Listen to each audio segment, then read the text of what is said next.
Old man, I said move back. You are not welcome in this house of God. Look at yourself. You smell of the gutter. My son, I have walked 3 days to reach this place. Only asking for one seat. One corner. There is no seat for a beggar here. This is a church of the Most High, not a shelter for vagabonds. Take your rags and your shame and go! Are you certain that is what God has told you to say? You hear this man? He is questioning me now. Security! Remove him from this gate. Very well. I will wait outside. God sees everything, my son. Everything. My people, the old man was already at the gate before Deacon Festus Nosu had finished straightening his badge.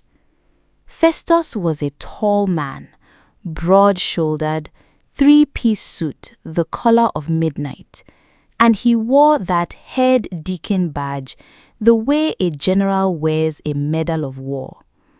He had managed this gate for 11 years. He knew who belonged inside Grace Abundant Ministries and who did not. One look was all he ever needed. He took one look at the old man. Torn wrapper, sandals held together by rubber cut from an old tire, a white beard grown long and unkempt, and those eyes. Eyes that carried something the people of Oguta would spend years trying to name. Festus had already made his decision before the old man opened his mouth. The congregation was filing in behind them, women in their finest lace, men with their Bibles tucked under their arms, and some watched, and some looked away, and some nodded quietly as Festus spread his arms across the gate. Only one person felt something twist hard in her chest, a young seamstress named Adaizi. She had arrived late and stood at the back of the crowd. She saw the old man's face after Festus pushed him back from the gate. His expression was not anger. It was patience, the deep, settled kind, the kind that does not need to fight because it already knows how the story ends. Hear me well. The pastor who stood at the altar that Sunday morning, Pastor Chukwuemeka Dike, a man who had built Grace Abundant with his own hands over 22 years, was preaching on the book of Hebrews, chapter 13, verse 2. Do not forget to show hospitality to strangers, for by so doing, some people have shown hospitality to angels without knowing it. Festus sat in the front row.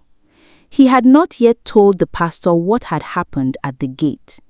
He adjusted his badge, crossed one leg over the other, and listened to the sermon with the comfortable expression of a man who believes every lesson being taught is meant for someone else. Outside, the old man sat on the ground beside the church fence. He had not left. He had simply found a patch of shade beneath an old Iroko tree and sat down, his back against the trunk, his eyes closed. His lips moved slightly, as though he was speaking to someone no one else could see. Adeze had slipped out of the service shortly after it began. She had gone to the small kitchen at the back of the church compound, where the mothers of the union cooked for the post-service fellowship. She had taken a plate, rice and stew, a generous portion, and she had carried it quietly to the old man under the Iroko tree. He had looked up at her when she approached. And she told people for years afterward that when he looked at her, it was as though the whole world went still. As though everything, the birds, the wind, the distant sound of the organ, had paused for one long breath. "Sit with me a while," the old man had said. And Daisy, who had never in her life disobeyed her own sense of caution, sat down in the dust beside a stranger and felt inexplicably, completely at peace. Now, let me tell you what Adaeze would later describe to her mother, to the pastor, to the council of elders, and eventually to the whole of Oguta, though she would always begin by saying that she had no words good enough for it. The old man ate slowly. He thanked her. He asked her name. When she told him, he smiled and said it was a good name. It meant one who is precious in the old tongue, and he said it as though he had always known her. He asked her about her life. She told him. She did not know why she told him, but she did. About the fabric shop she had been trying to open for 3 years, the loan that fell through, the fiancé who had left when the money ran out, the mother who was ill and needed medication she could not always afford. The old man listened without interrupting. He listened the way very few people ever truly listen, as though her words were the most important thing in the world. When she finished, he reached into the worn leather bag at his side. He brought out a small envelope. He pressed it into her hands. "Do not open this now," he said. "Open it when you reach your home." She looked at the envelope. It was old, the paper soft from handling. Her name was written in ink that looked as though it had been there for years. Adaeze. Her name, written before he had ever met her. She stared at him. He was already looking away, toward the church, where the sound of the closing hymn was beginning to drift through the walls. He said gently, "I think the service is ending. Go back inside. And Adaeze, do not be afraid of what is coming. It has already been arranged." If this story is reaching something in your chest, do not leave yet. Stay, because what happened next when the congregation poured out of those gates and saw the old man still sitting there, that is the part that changed everything in Oguta. Stay with me. When the service ended and the people came streaming out of Grace Abundant, Festus was one of the first. He was congratulating himself on a smoothly managed Sunday. Attendance was high, the offering was generous, and the pastor had shaken his hand twice when he saw the old man still beneath the iroko tree. His satisfaction curdled immediately into irritation. He marched across the compound, his midnight suit creasing with the speed of his indignation, and he stood over the old man with his hands on his hips. "I told you to leave. You are still here. Do you want me to call the police?" The old man looked up at him. He did not rise. He simply looked. And something about that steady gaze, unafraid, uncrushed, almost merciful, made Festus angrier than any argument could have. "I am giving you one last chance, old man. Get up, get out, before I have you removed by force." Pastor Dyke had walked over by now, drawn by the commotion at the edge of his congregation. He looked at the old man on the ground. He looked at his head deacon. Something in his stomach shifted. "Festus," he said quietly, "who is this man?"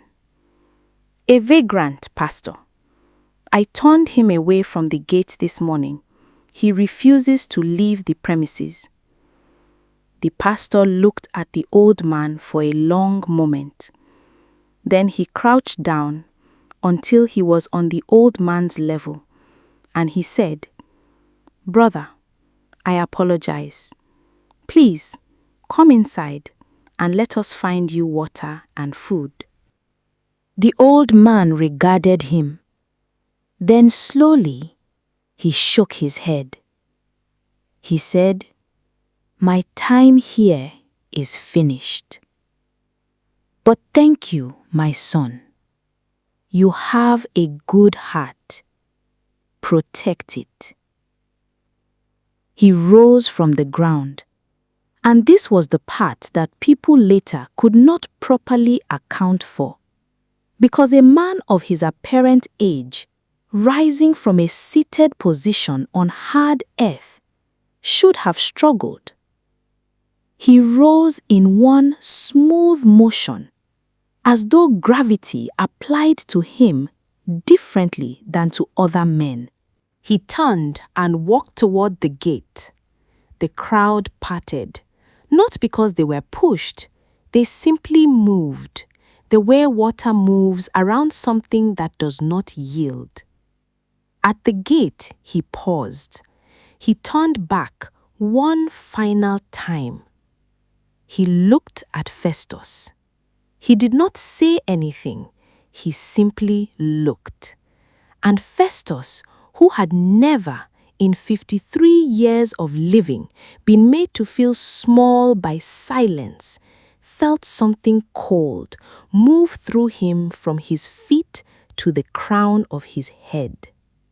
Then the old man walked out into the road and was gone. When Adaeze reached her home that afternoon, a 2-room apartment at the end of a narrow lane with her mother resting inside, she sat on the edge of her bed and opened the envelope.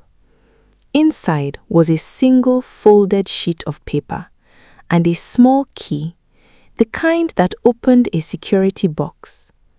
On the paper, written in the same old ink, was the address.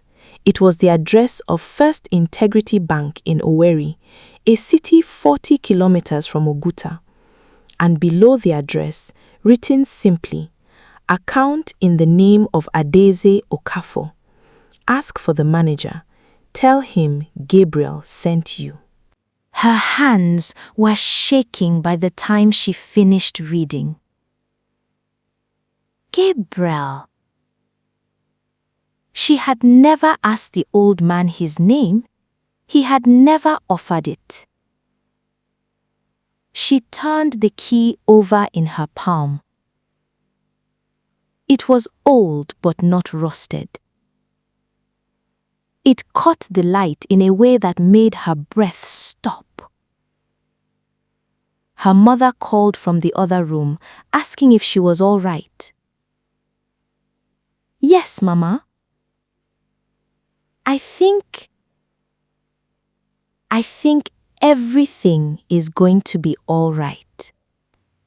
Now, while Adaeze sat with that key in her palm, Festus Nwosu was in his parlor, the large, well-furnished parlor that his years of church service and his side businesses had built, and he could not sit still.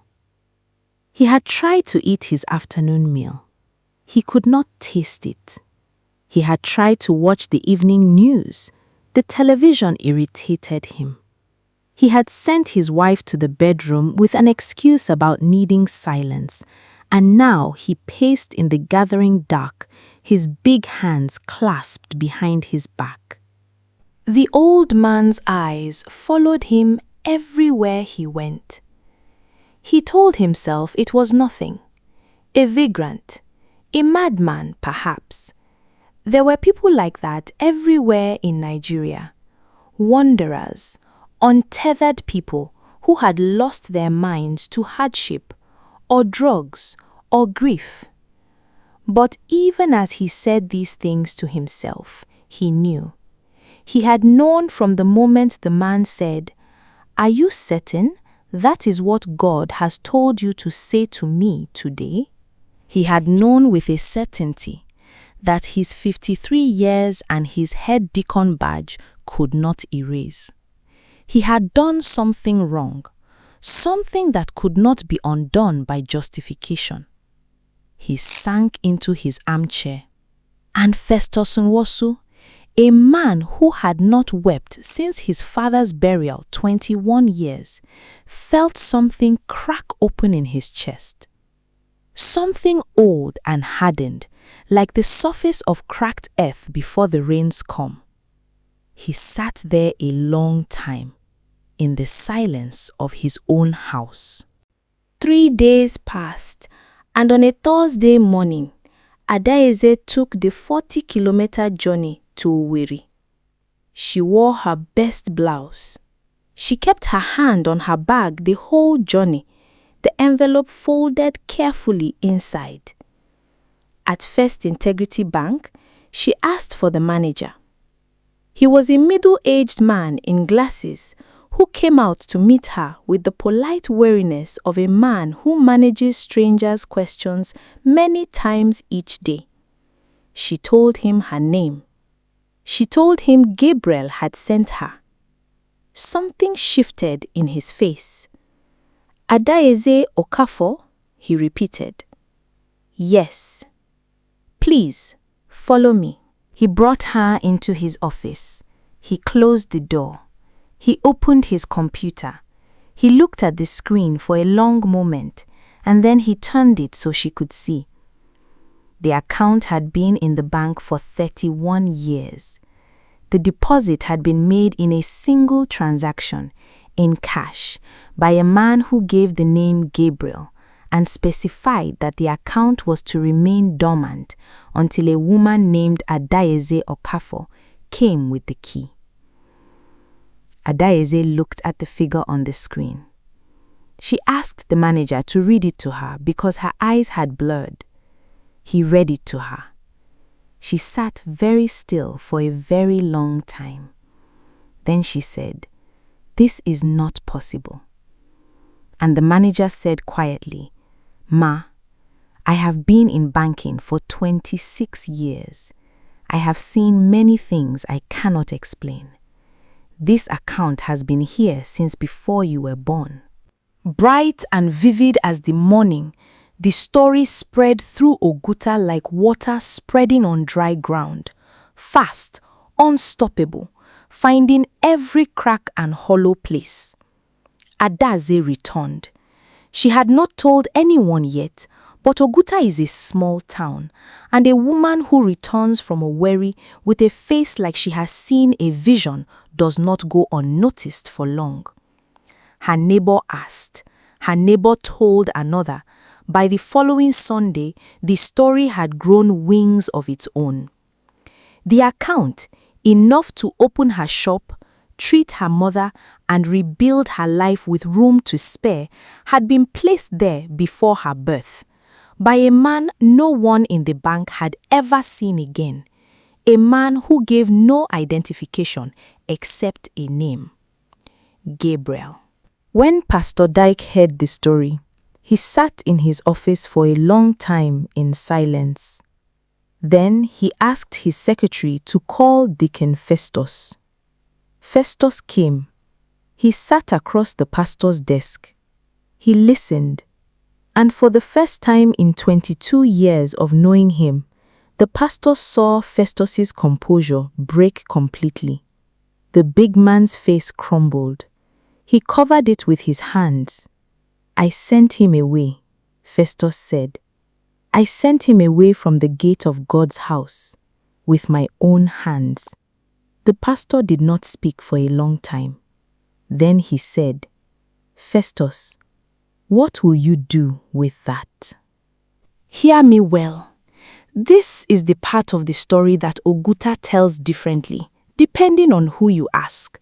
Some say Deacon Festus was never the same again, that the confidence drained out of him slowly over the following months, like water through cupped hands, until he was a quieter, smaller man who stood at the gate of Grace Abundant every Sunday morning, not to turn people away, but to welcome them. Every person, without exception. Some say he resigned as head deacon. Some say the pastor asked him to step back for a season. The details vary. What does not vary is what Festus himself said publicly at the next Sunday service, standing at the altar with his midnight suit and his empty lapel. He had removed the badge, and his voice cracking under the weight of what he needed to say. "I failed," he said. "I failed the test, and I have been living in that failure every day since." I do not know if that man was an angel. I do not know if he was a prophet. I do not know if he was simply a man that God had sent. But what I know now and cannot unknow, is that I chose my position over my purpose. I chose my image over my instructions. And the most dangerous kind of blindness is the kind that comes dressed in a badge. The church was silent. Then, from somewhere in the middle of the congregation, someone began to weep. And then another. And within minutes, something was moving through Grace Abundant Ministries that the people of Oguta had not felt in a long time. Something raw and humbling and necessary, like the first rain after a very long, dry season. Now, let me bring you to the end. Though this kind of story does not truly end, it simply changes shape and continues in the people it has passed through. Adazi opened her fabric shop. She named it Gabriel's. People asked her why. She always answered the same way. Because someone believed in me before I ever met them, before I had done anything to deserve it, and I want everything I build to carry that same spirit.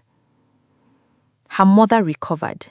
The medication came in time, and she lived another 11 years and was present at the opening of Adaze's second shop, this one in Weri, and at the birth of Adaze's first child, a boy she named Ezekiel, which means God strengthens. Festus became a different man, not broken, transformed. He started a ministry at the church gate. Every Sunday, before service, while others were finding their seats and smoothing their clothes and positioning themselves to be seen, Festus stood at the gate with food and water, welcoming every person who arrived, including the ones who arrived with torn wrappers and uncertain eyes. He did this for 16 years until age made it difficult, and by then, others had joined him, trained by his example. Pastor Daike preached on Hebrews 13:2 at least once every year for the rest of his ministry. He called it his anchor sermon. He always ended it the same way. You do not always know who is standing at your gate. That is the entire point.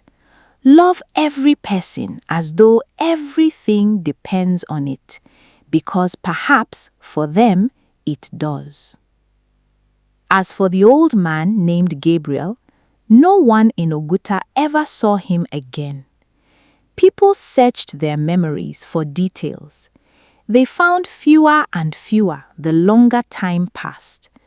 What they remembered most was not his appearance, not his torn wrapper or his rubber sandals. What they remembered was the quality of his patience, the way he had sat beneath that iroko tree, lips moving, unhurried, as though he already knew how the story would end, as though he had come precisely to make it happen. My people, this story lives in the place where faith and conscience meet. It asks us one question, and it will not let us rest until we answer it honestly. Who are we at the gate? Not at the altar, not in the pew, dressed in our finest, singing in our loudest voice, but at the gate, where no one important is watching, where the one who stands before us carries nothing worth coveting. Who are we there? Because that is where character is truly revealed. Not in the sermon, in the gate. Adaze gave what she had, a plate of rice and an honest heart. Festus gave what he had too, and spent years learning to be ashamed of it, and then years learning to be better. This is not a story about angels necessarily. It may be, but it is certainly a story about choices, about how the door you close for someone today may be the very door through which your blessing was trying to enter. Do not let your title be the thing that makes you cruel. Do not let your position make you forget your purpose. And never, never be so certain of your own holiness that you forget to be kind. Kai, what a Sunday morning it was in Oguta. What a Sunday morning.